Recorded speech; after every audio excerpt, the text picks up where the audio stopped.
பக்தர்களிடம் ஹிந்து அறநிலையத்துறை கட்டண கொள்ளை. தாயமங்கலம் முத்துமாரியம்மன் கோயிலில் அடிப்படை வசதிகள் எட்டாக்கனி. கோயிலில் சுகாதார சீர்கேட்டால் துர்நாற்றம். பல கோடிகளுக்கு ஏலம் விடப்படும் சீசன் கடைகள். மன அமைதி வேண்டி கும்பிட வரும் கோயிலில் பக்தர்களுக்கு வேதனை. சிவகங்கை மாவட்டம் இளையான்குடி அருகே உள்ள தாயமங்கலத்தில் புகழ்பெற்ற முத்துமாரியம்மன் கோயில் உள்ளது.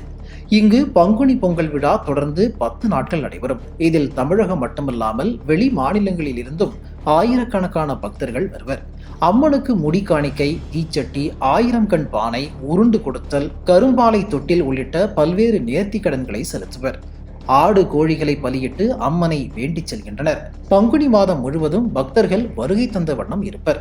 மற்ற மாதங்களில் செவ்வாய், வெள்ளி, ஞாயிற்றுக்கிழமைகளில் பக்தர்கள் கூட்டம் அதிக அளவில் இருக்கும். பக்தர்கள் செலுத்தும் உண்டியலில் காணிக்கை மூலம் பல கோடி ரூபாய் வருமானம் கிடைக்கிறது. எனினும் அடிப்படை வசதிகள் இல்லை. பக்தர்கள் வெயிலிலும் மழையிலும் மிகுந்த சிரமப்பட்டு வருகின்றனர். பங்குனி திருவிழா நாட்களின் போது மட்டும் ஆங்காங்கே தகர கொட்டகைகளையும் தார்பாய்களையும் விரித்து கடமையை முடித்துக் கொள்கின்றனர். வணக்கம், என்னுடைய பெயர் ராஜபிரதீப், பாரதிய ஜனதா கட்சியினுடைய மாவட்ட செயலாளர். சிவகங்கை மாவட்டம் இளையான்குடி பகுதியில் தாயமங்கலம் முத்துமாரியம்மன் கோவில் அப்படின்னு பிரசித்தி வாய்ந்த கோயில் ஒன்று இருக்கிறது. அந்த கோயிலை சுற்றி என்னென்ன விஷயங்கள் நடக்குது அப்படின்னு பார்த்தீங்கன்னா, அந்த கோயிலை வச்சு இந்த இந்து அறநிலையத்துறையும் திராவிட மாடல் அரசும் எந்த மாதிரியான வருமானங்களை ஈட்டிக்கிட்டு இருக்கு அப்படின்னு பார்த்தீங்கன்னா, ஹிந்து பக்தர்கள், அப்பாவி ஹிந்து பக்தர்கள் வரும் காணிக்கைகளை சுரண்டியும், ஒப்பந்ததாரர்கள் மூலியமாக அது 1.5 கோடி ரூபாய்க்கு மேலே டெண்டர் விட்டா, அந்த திருவிழா டைமில் 1.5 கோடி ரூபாய்க்கு டெண்டர் விட்டா அந்த பணத்தை எங்கேருந்து வசூல் பண்ணும்? அந்த ஒப்பந்ததாரர் எப்படி வசூல் பண்ணுவார்? இப்போ வியாபாரிகள் இருந்து வசூல் பண்ண போகிறாரு. அந்த வியாபாரிகள் எந்த மாதிரி அவங்க பணத்தை கொடுப்பாங்க அப்படின்னு கேட்டால், அப்படி 10 ரூபாய்க்கு விற்கக்கூடிய பொருளை 20 ரூபாய்க்கு விற்றாதான் அந்த பணத்தை திருப்பி கொடுக்க முடியும், இவங்களுக்கு பணம் கட்ட முடியும். அப்போ இதில் என்ன தெரியுது அப்படின்னு கேட்டிங்கன்னா, இங்கே வர்ற பக்தர்களை அவங்களுடைய வருமானத்தில் அவங்க ஏதோ கோயிலுக்கு வர்றாங்க, ஒரு நல்ல விஷயத்துக்காக கோயிலுக்கு வர்றாங்கன்னா அவங்கள கிட்டத்தட்ட அதாவது காணிக்கை சீட்டு எடுக்க போனால் அங்கே காசு, இங்கே கடையில் போயிட்டு ஒரு பொருள் வாங்க போனால் 10 ரூபாய்க்கு வாங்கக்கூடிய பொருளை 20 ரூபா கொடுத்து வாங்குற மாதிரி இருக்குது. ஏன்னா வியாபாரிகளுக்கு வேறு சூழ்நிலை கிடையாது. 1.5 கோடி ரூபாய்க்கு டெண்டர் எடுத்து வச்சுருந்தாருன்னா அவரை வசூல் பண்ணக்கூடிய கட்டத்துக்கு அவர் போயிடுறாரு. வியாபாரியை 10 ரூபா பொருளை 20 ரூபாய்க்கு விற்கக்கூடிய சூழ்நிலைக்கு அவங்க போயிடுறாங்க. அப்போ இந்த கோயிலுக்கு வர்ற பக்தர்கள் தான் இதில் ரொம்ப சிரமப்படுறாங்க. அப்போ இதெல்லாம் கருத்தை விட்டுக்கிட்டு நம்ம ஒரு 1.5 கோடிக்கு மேலே டெண்டர் விட்டோம்னா அதில் என்ன வருமானம் இருக்கும் அப்படிங்கிறத யோசிக்கணும். இப்போ யாருடைய பணத்தை சுரண்டுறதுக்கு திராவிட மாடல் அரசு முயற்சி பண்ணுறது அப்படிங்கிறத உணரணும். இது போக ஒரு 2 ஆண்டுக்கு முன்னாடி பார்த்தீங்கன்னா அந்த கோயிலுடைய கும்பாபிஷேகம் நடந்துச்சு. கும்பாபிஷேகத்திற்கு அந்த கோயிலுடைய அமௌண்ட்டு, டெபாசிட் அமௌண்ட் எடுத்து கும்பாபிஷேகம் பண்ணணும். அறநிலையத்துறை செலவு பண்ணி கும்பாபிஷேகம் பண்ணணும். ஆனால் என்ன பண்ணுறாங்கன்னு கேட்டிங்கன்னா, அங்கே உள்ள பக்தர்கள்ட்டையும், கோயிலுக்கு வரக்கூடிய பக்தர்கள்ட்டையும், அங்கே உள்ள வியாபாரிகள்ட்டையும் வசூல் செய்து அந்த கும்பாபிஷேகத்தை பண்ணுறாங்க. கும்பாபிஷேகத்தை பண்ணதுக்கப்புறம் என்ன பண்ணுதுன்னா, அந்த திராவிட மாடல் அரசு சேகர்பாபு அந்த அமைச்சர் என்ன சொல்கிறாருன்னா, நாங்கள் இதை இந்த கும்பாபிஷேகம் இந்த எங்கள் அரசு இந்த காலகட்டத்தில் செஞ்சுருக்குங்கிறது ரொம்ப பெருமையாக பீத்திக்கிறாரு. அடுத்து என்னன்னு பார்த்தீங்கன்னா, இப்போ 1.5 கோடி ரூபாய்க்கு போன வருஷம் ஒரு டெண்டர் விட்டுருக்காங்க. அதாவது கோயிலுக்கு சைடில் மண்டபம் கட்டுறதுக்கு. அந்த டெண்டர் விட்டதுக்கு அப்புறம் 15 லட்சம் ரூபா அதுக்கு சேகர்பாபு அந்த ஒப்பந்ததாரர்கிட்ட கமிஷன் வாங்கியிருக்காரு. சரி, கமிஷன் வாங்கினார்ல, அந்த டெண்டரை ஒதுக்கலாம், அந்த ஒதுக்கி அந்த வேலையை மண்டபத்தை கட்டி முடிச்சிருக்கலாம், பக்தர்கள் சிரமப்படாமல் இருந்திருப்பாங்க. அதையும் என்ன பண்ணுறாங்க, டெண்டரை ரத்து பண்ணியிருக்காங்க. அப்போ இதிலிருந்து என்ன தெரியுது அப்படின்னு கேட்டிங்கன்னா, ஒரு கோயில் நிர்வாகம் அந்த கோயிலிருந்து எந்தெந்த வகையில் நம்ம சம்பாதிக்கணும் மட்டும்தான் இந்த திராவிட மாடல் அரசு நினைக்கிறதே தவிர, ஆனால் அந்த கோயிலுக்கு நல்லது பண்ணணும், அந்த கோயிலுக்கு வரக்கூடிய பக்தர்களுக்கு நல்லது பண்ணுங்கிற எண்ணங்கள் கொஞ்சம் கூட கிடையாது அப்படிங்கிறது நல்லா தெரியுது.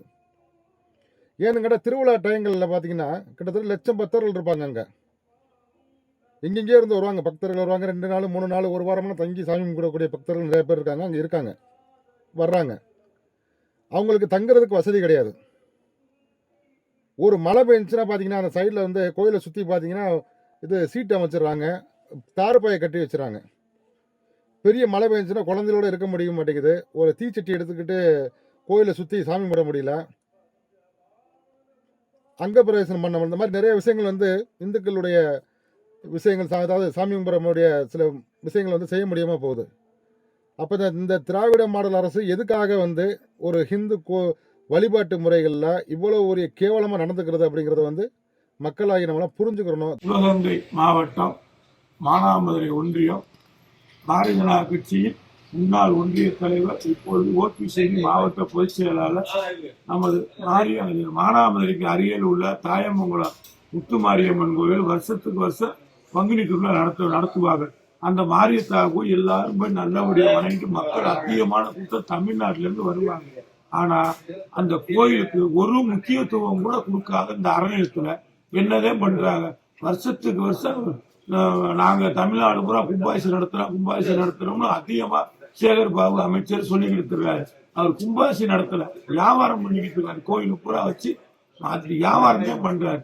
உதாரணத்துக்கு இந்த தாயமங்கலம் முத்துமாரி ஆத்தா வந்து கோயில் வாசல்ல வந்து பங்குனி மாசம் 30 நாளும் திருவிழா நடக்கும்.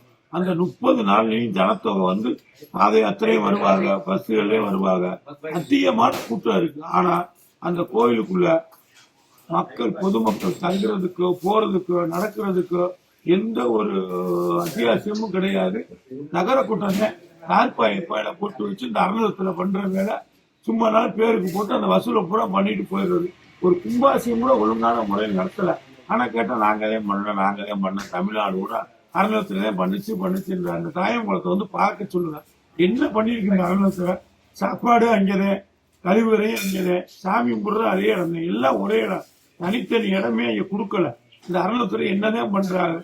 நீ எலெக்ஷனுக்கு ஒரு வாக்குறுதி கொடுத்துறாங்க, நாங்க அதை பண்றோம் இதை பண்றோம், என்ன பண்ணிருக்காங்க? எங்க சிவகங்கை மாவட்டத்தை பக்கத்துல உள்ள முத்துமாரியம்மன் கோவில், மாரியத்தா கோயில் வந்து எந்த ஒரு அடிப்படையும் கிடையாது, எந்த ஒரு வசதியும் கிடையாது.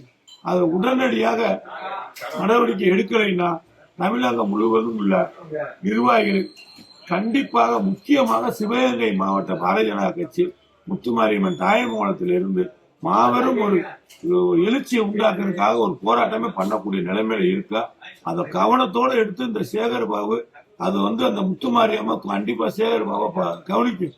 கண்டிப்பா நல்லபடியா கவனிச்சுன்னு. ஏன்னா ஒரு சாதமும் சரி, கழிவும் சரி, சாமியும் சரி, எல்லாத்தையும் ஒரே இடத்துல, எந்த ஒரு இதுவும் கிடையாது. ஒரு தகர கொட்டா எது எல்லாத்தையுமே ஒரே இடத்துல வச்சு அதை பண்றாரு. சிவகையில இருந்து வர்றாங்க. தாய்மலத்தை ஊர் பிறவியோ சொந்த ஊரே, அம்மா பிறந்த ஊர் தாய்மலம் தான்.